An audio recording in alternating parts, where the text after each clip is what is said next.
नमस्कार, शामलीज किचन मराठीमध्ये तुमचं मनापासून स्वागत आहे। संक्रांतीनिमित्त घरोघरी तिळगुळाची पोळी केली जाते।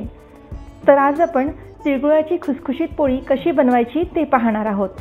काही जणींची अशी तक्रार असते की तिळगुळाची पोळी त्यांची फुटते किंवा सारण पोळीभर पसरत नाही। त्यासाठी मी आज तुम्हाला काही टिप्स सांगणार आहे। तुम्ही जर का त्या टिप्स फॉलो केल्या आणि सांगितल्यानुसार साहित्याचे अचूक प्रमाण घेतले तर तुमची तिळगुळाची पोळी अतिशय खमंग आणि खुसखुशीत होईल। सर्वात आधी आपण पोळीसाठी लागणारे सारण बनवूया। इथे मी पाव वाटी सुका खोबऱ्याचा असा किस करून घेतला आहे। सुकं खोबरं आपल्याला हलका तांबूस रंग येईपर्यंत अगदी मंद आचेवर छान कुरकुरीत होईपर्यंत भाजून घ्यायचं आहे। अगदी 2 ते 3 मिनिटात हे खोबरं छान भाजून झालेलं आहे। आता आपण हे एका ताटात काढून घेऊया। आता त्याच वाटीच्या मापाने आपण इथे 1 वाटी शेंगदाणे घेतले आहेत। शेंगदाणे आपल्याला हलक्या ते मध्यम आचेवर छान खरपूस भाजून घ्यायचे आहेत। साधारण 3 ते 4 मिनिटात आपले शेंगदाणे व्यवस्थित भाजून होतात। आता आपण हे एका प्लेटमध्ये काढून घेऊया। त्यानंतर इथे मी 2 वाटी तीळ घेत आहे। आपण एकाच वाटीच्या मापाने सर्व साहित्य घेत आहोत। तीळ शक्यतो बिना पॉलिशचे घ्यायचे। गावरान मिळाले तर उत्तमच। गावरान तिळाची चव खूपच छान असते, त्याच्यामुळे त्याची पोळी खूपच खमंग लागते। पण जर का नाहीच मिळाले तर असे साधे तीळ पण चालतात। तीळ भाजताना गॅस अगदी मंद आचेवरच ठेवावा आणि एकसारखं परतत राहायचं आहे। साधारण 6 ते 7 मिनिटात आपले तीळ व्यवस्थित भाजून होतात। तीळ असे चटचटायला लागले की समजायचं तीळ छान भाजल्या गेले आहेत। आता आपण हे एका ताटात काढून घेऊया।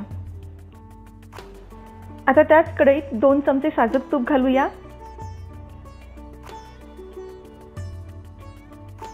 इथे मी पाव वाटी बेसन घेतलं आहे। आता या तुपात आपण हे बेसन छान खमंग भाजून घेऊया। छान सोनेरी रंग येईपर्यंत आपल्याला हे बेसन तुपात भाजून घ्यायचं आहे। हवं असल्यास तुम्ही यात अजून थोडंसं तूप ॲड करू शकता। बेसन भाजायला साधारणतः 5 ते 6 मिनिटं लागतात। छान खमंग वास यायला लागला की समजायचं बेसन व्यवस्थित भाजून झालं आहे। आता आपण गॅस बंद करूया। कढई गरमच आहे। आता यामध्ये मी 2.5 वाटी किसलेला गूळ घालत आहे। इथे मी साधाच गूळ घेतला आहे, किसल्यामुळे तो असा मऊ पडला आहे। इथे चिक्कीचा गूळ अजिबात घ्यायचा नाही आहे। पोळ्यांसाठी कधी पण साधाच गूळ वापरावा, चिक्कीच्या गुळाच्या पोळ्या व्यवस्थित होत नाही। कढई गरमच असल्यामुळे यातलं बेसन आणि गूळ छान एकजीव झालेला आहे। शेंगदाणे थंड झाले आहेत। आता आपण हे मिक्सरमधनं अगदी बारीक वाटून घ्यायचे आहेत। इथे मी शेंगदाणे सालासकट वाटून घेत आहे। तुम्हाला हवं असल्यास तुम्ही साल काढून वाटून घेऊ शकता। आता एक महत्त्वाची टिप, शेंगदाणे वाटताना बारीकच वाटायचे। जाडसर कूट ठेवला तर पोळी फुटू शकते। आता हे बारीक वाटलेले शेंगदाणे आपण गुळामध्ये ॲड करूया। आता इथे मी सुकं खोबरं आणि तीळ एकत्र वाटून घेत आहे। आपण इथे शेंगदाणे आणि तीळ एकत्र न वाटता असे वेगवेगळे वाटून घेत आहोत, कारण की शेंगदाण्याला ग्राइंड व्हायला तिळापेक्षा थोडा जास्त वेळ लागतो। आता सुकं खोबरं आणि तीळ आपण मिक्सरमधनं वाटून घेतलं आहे। इथे आपण तीळ मात्र थोडीशी जाडसरच ठेवले आहेत। आता हे वाटलेलं सुकं खोबरं आणि तीळ पण आपण या गुळाच्या कढईमध्ये ॲड करूया। उरलेले तीळ पण असे जाडसर वाटून घेतलेले आहेत, ते पण आपण यातच ॲड करूया। आता इथे मी थोडंसं जायफळ किसून घालत आहे। तुम्हाला नको असल्यास तुम्ही जायफळ स्किप करू शकता, पण जायफळामुळे तिळगुळाची पोळी छान खमंग होते। त्यानंतर यात मी अर्धा चमचा वेलची पूड घालत आहे। आता हे सर्व आपण हाताने छानपैकी मिक्स करून घेऊया।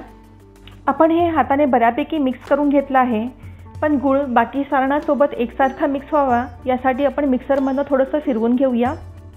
आता मिक्सरच्या भांड्यामध्ये थोडं सारण घेऊन आपण पल्स किंवा ऑन ऑफ मोडवर 1-2दाच फिरवून घेणार आहोत। फक्त 2 ते 3दाच पल्स मोडवर फिरवायचं आहे, जेणेकरून आपला हा गूळ बाकी सारणासोबत छान एकजीव होतो। अशा प्रकारे आपल्या गुळपोळीचं सारण तयार आहे। तुम्ही हे सारण आधीच तयार करून ठेवू शकता।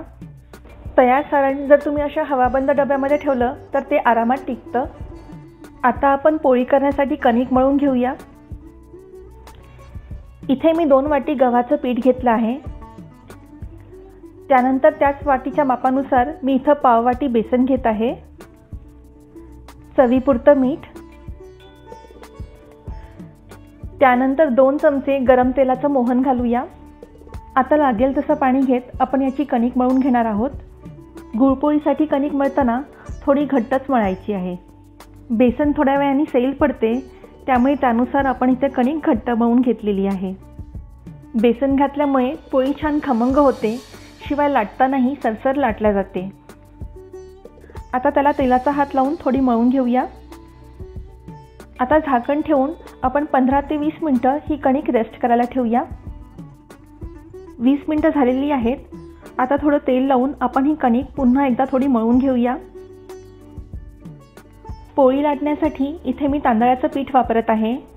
तांदळाच्या पिठामुळे पोळी लाटताना छान सरसरते आणि सारणामुळे पोळी फाटत देखील नाही। आता कणकेचा एक छोटा गोळा घेऊन आपण त्याची अशी पारी बनवून घेऊया। पारी बनवायला जमत नसेल तर अशी छोटीशी पोळी लाटून घेतली तरी चालते। आता यामध्ये मावेल इतकं सारण याच्यामध्ये भरून घेऊया। आता अंगठ्याने सारण दाबत अशा प्रकारे याचा गोळा बनवून घेऊया। आता वरची एक्स्ट्रा कणिक आपण अशा प्रकारे काढून घेऊया आणि हा गोळा असा दाबून सील करूया। आता या गोळ्याला अशा प्रकारे तांदळाचं पीठ लावून याची आपण पोळी करायला घेऊया। अगदी हलक्या हाताने आपल्याला अशा प्रकारे पोळी लाटायची आहे। अजून एक टिप, पोळी लाटताना अशी दोन्ही बाजूंनी आलटून पलटून लाटावी। असं केल्याने पोळी दोन्ही बाजूंनी एकसारखी पातळ लाटल्या जाते। आता अजून एक महत्त्वाची टिप, पोळी लाटताना आधी अशा कडा लाटून घ्याव्यात। असं केल्याने सारण कडांपर्यंत पसरते। आता पोळीतलं सारण दिसायला लागलं आहे। तुम्ही पाहताय सारण पोळीभर छान पसरलं आहे, अगदी कडापर्यंत, आणि पोळी देखील कुठेच फाटली नाही आहे। तव्यावर किंचित तूप टाकून मी अशा प्रकारे तव्याला पुसून घेत आहे। आता गॅस मध्यम आचेवर ठेवून आपण ही पोळी शेकून घेऊया।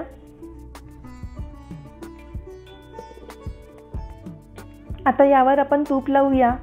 तुम्हाला ही पोळी जास्त दिवस टिकवायची असेल तर तुम्ही तेलाचा वापर करू शकता।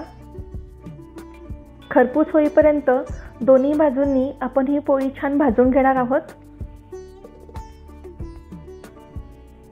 मस्त खमंग अशी आपली तिळगुळाची पोळी तयार आहे। भरपूर सारण घातल्यामुळे आपली ही तिळगुळाची पोळी एकदम स्वादिष्ट लागते। सारणामध्ये वेलची पूड आणि जायफळ पूड घातल्यामुळे पोळीला मस्त स्वाद आला आहे। ही गरम गरम तिळगुळाची पोळी साजूक तुपासोबत खूप छान लागते। तिळगुळाची पोळी थंड झाल्यावर थोडीशी कडक होते। या पोळ्या टिकाऊ असतात, त्यामुळे लांबच्या प्रवासासाठी पण या टिफिनसाठी उत्तम पर्याय आहेत।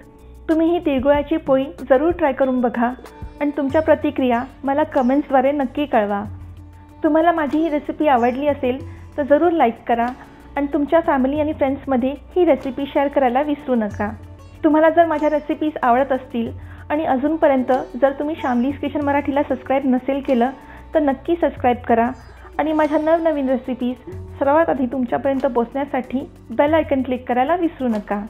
Thanks for watching.